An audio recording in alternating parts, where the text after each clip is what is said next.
chapter of Skin Diaries. I'm your host Abira Asif. Today we are going to discuss about melasma. Melasma, which is basically dark, patchy freckles on your skin. So for that we have today for this discussion Dr. Rebecca Bakhtiar from Peshawar.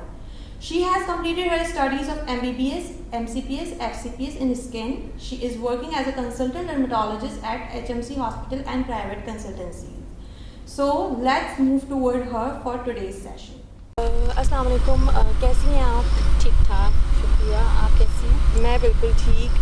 Today we have came here for an show of skin diaries और हमारा basic M ये है कि हम अपनी public को melasma के बारे में बताएं, क्योंकि हमारी कॉमन पब्लिक जो है वो एक स्किन इन्फेक्शंस के लिए जो अवेयरनेस का प्रोग्राम होते हैं वो नहीं है एज इन सच, जो कि बाकी किसी पर्टिकुलर डिजीज़ के लिए अगर आप देखें तो पाकिस्तान में कंडक्ट होते हैं। तो हमने ये एम किया कि हम ये ऐसा प्रोग्राम लॉन्च करें जो कि बेसिकली हमारी जो पब्लिक है उसको अपने स्किन इन्फेक्शंस के बारे में बताएं।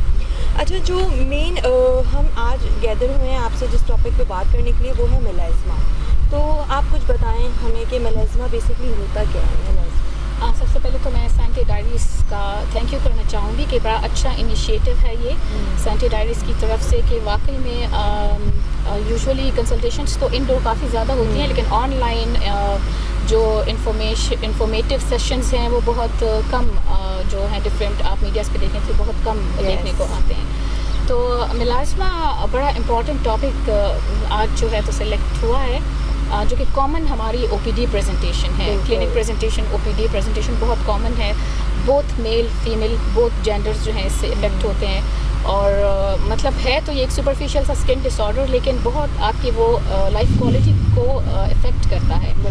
काफ़ी जो पेशेंट्स हमारे पास आए होते हैं, क्योंकि the nature of this disease या दिस रैश या जो भी आप कह लें, ये एक रेजिस्टेंट और रिलैप्सिंग रिमिटिंग किस्म की है, जिसकी वजह से पेशेंट काफ़ी डिस्टर्ब रहता है और काफ़ी वो लेंथी एक चीज़ है जो कि ट्रीटमेंट के साथ ठीक तो हो जाती है, समटाइम रिस्पॉन्स भी नहीं करती ट्रीटमेंट को, लेकिन दोबारा ये आ जाती है। तो पेशेंट की मतलब जो एक डिप्रेशन लेवल होता है या एक इरिटेबिलिटी डेवलप हो जाती है, क्योंकि वो एक पैच आपके फेस पे डेवलप हो जाता है, वो आपको आपकी लुक में एक बहुत ज़्यादा अजीब से वो जो बेसिकली पर्टिकुलरली पूरे फेस पे एक लोकलाइज एरिया पे एक जगह पे एक मतलब या वहाँ डार्कनिंग हो जाए या हाइपर पिगमेंटेशन हो जाए, तो डेफिनेटली वो एक प्रोमिनेंट सी चीज़ नज़र आती है। और कोई भी ह्यूमन बीइंग नॉर्मली मतलब सबकी ख्वाहिश होती है कि फेस क्लियर लगे, एटलीस्ट ऐसे पैची पिगमेंटेशन तो कम से कम ना हो उस पर, वो बहुत मतलब अनइवन आपको लुक देती है उसमें।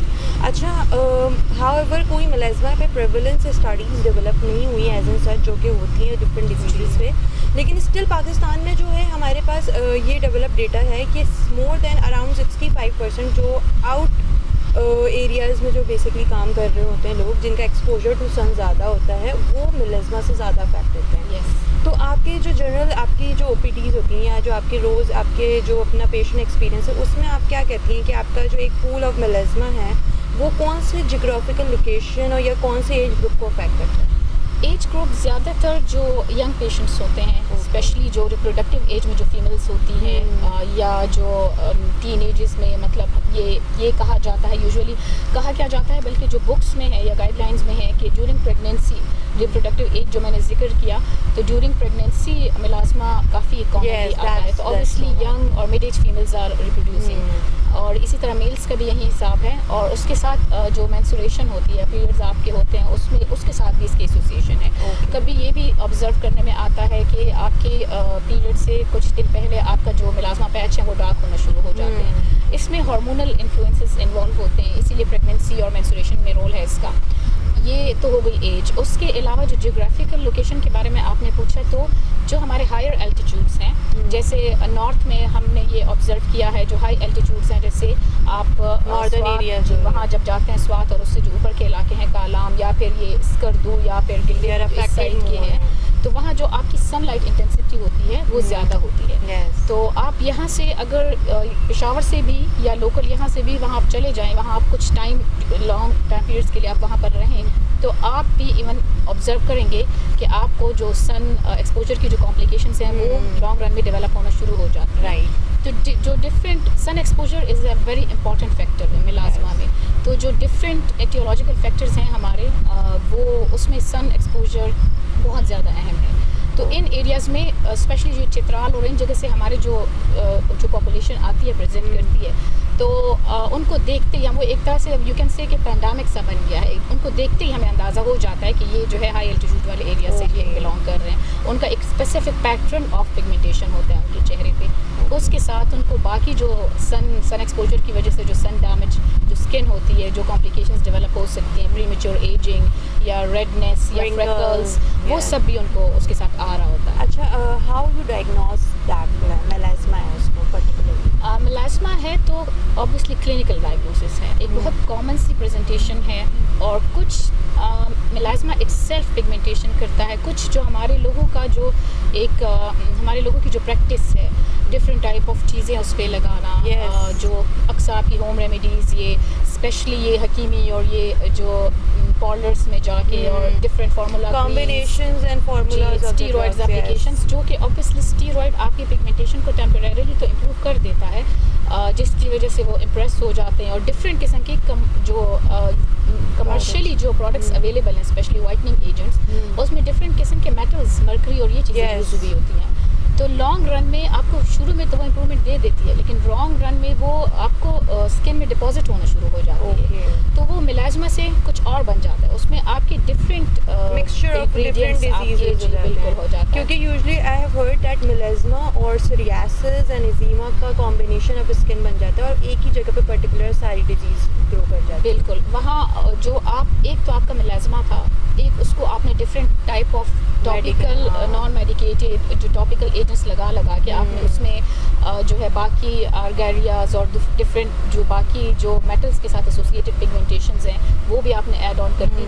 तीसरे जो इसमें स्टीरॉइड्स और डिफरेंट चीज़ें जो यूज़ होती हैं, हाइड्रोक्विनोन वगैरह, जो मिस यूज़ करते हैं ट्रीटमेंट में। जब आप एक प्रॉपर क्वालिफाइड डर्मेटोलॉजिस्ट के अंडर केयर आप ये स्टीरॉइड या हाइड्रोक्विनोन वगैरह लेते हैं, तो वो एक अलग बात होती है, जो आपको कंट्रोल्ड मैनर में आपको वो तरीके से देते हैं। जो खुद ये मिस यूज़ करते हैं तो उन चीज़ों के साइड इफ़ेक्ट्स भी उनको आना शुरू हो जाते हैं। तो अब कॉमन प्रेजेंटेशन ओपीडी या क्लिनिक्स में ये है कि पेशेंट आता है, मेलास्मा तो कहीं दूर पीछे कहीं दबा हुआ होता है हर एक चीज़ के, उसके साथ उनको थिनिंग हुई होती है स्किन की, रेडनेस उस पर आ रही होती है, और हम टेलेंजियोप्टेसियास कहते हैं, छोटी छोटी पतली पतली रगें उनके फेस में विजिबल हो चुकी हैं। तो वो सिर्फ मेलास्मा नहीं रह गया होता, और वो सारी चीज़ें मिलके उसको अजीब सा एक ग्रेस सा कलर दे रही होती है, जो पेशेंट को और डिप्रेस कर देता है।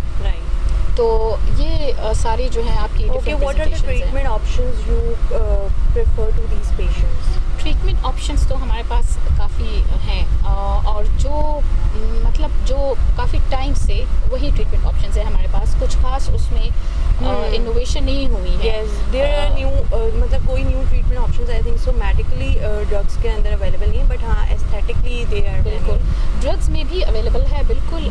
जो ट्रिपल कॉम्बिनेशन है उसका जो हमारी बुक्स या गाइडलाइंस में भी उसका जिक्र है।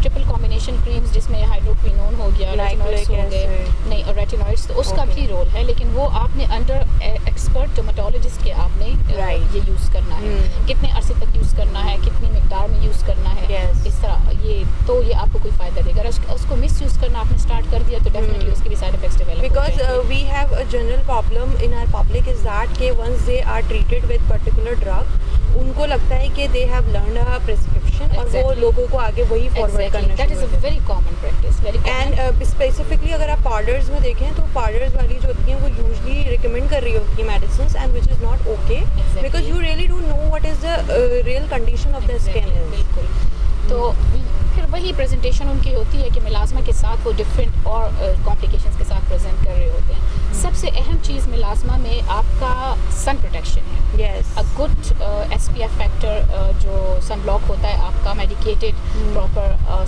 सन प्रोटेक्शन बहुत ज़रूरी है। उसके अलावा जो आपकी न्यूट्रिशनल डेफिशिएंसीज हैं उनका बहुत रोल है। प्रेगनेंसी में आप आयरन डेफिशिएंट हो जाते हैं, आप ऑब्वियसली जो फिजिकल बर्डन आप पे ज़्यादा होता है तो आपकी न्यूट्रिशन उससे इफेक्ट होती है। उसके अलावा आपका स्ट्रेस लेवल हो गया, आपकी स्लीप, आपकी बाकी जो लाइफस्टाइल है वो बहुत इफेक्ट करता है, उसका मेलास्मा पे बड़ा असर होता है। यस, तो ये चीज़ें इम्प्रूव करनी होती है, प्रॉपर हाइड्रेशन हो गई आपकी, आयरन रिप्लेसमेंट हो गई। सम टाइम पेशेंट प्रेजेंट करते हैं मिलाजमा के साथ, आप सिर्फ उनको आयरन प्रिस्क्राइब करते हैं उनका HB लेवल देखकर और उनकी इम्प्रूवमेंट आ जाती है। राइट। उसके बाद जो टारगेटेड ट्रीटमेंट्स हैं उसमें हमारे पास टॉपिकल एजेंट्स भी हैं, ओरल एजेंट्स भी हैं हमारे पास, अब तो IV के ऑप्शंस भी हैं। Yes. और अब सबसे बेहतर चीज़ कि हमारे पास लेज़र्स हैं। लेज़र्स से भी आप रेजिस्टेंट मिलाजमा को टारगेट कर सकते हैं और उनके अपने सेशंस होते हैं, उनके भी अपना एक कुछ दिन का डाउन टाइम होता है और पेशेंट टू पेशेंट डिपेंड करता है कि कितने सेशंस इस पेशेंट को लगेंगे। उसके अलावा हमारे पास पील्स हैं, पील्स जैसे आपने कहा ग्लाइकोलिक एसिड हो गया, मैंडेलिक एसिड हो गया, उसके अलावा Because usually I've heard that people are going for chemical peels. Yes chemical peel का बहुत रोल है इसमें, लेकिन वही बात कि हर एक चीज़ एक अंडर क्वालिफाइड डर्मेटोलॉजिस्ट के अंडर अगर ये अंडर ऑब्जर्वेशन अगर ये चीज़ें होती हैं आफ्टर उनकी कंसल्टेशन के, क्योंकि पील्स भी आप हर पेशेंट को नहीं एडवाइस कर सकते। पील्स के लिए भी आपको पेशेंट का टोन होना ज़रूरी है, उससे पहले पेशेंट की प्रिपरेशन होती है स्किन की, उसके बाद कुछ डाउन टाइम होता है, तो डिफरेंट टाइप ऑफ पील्स भी हैं हमारे पास।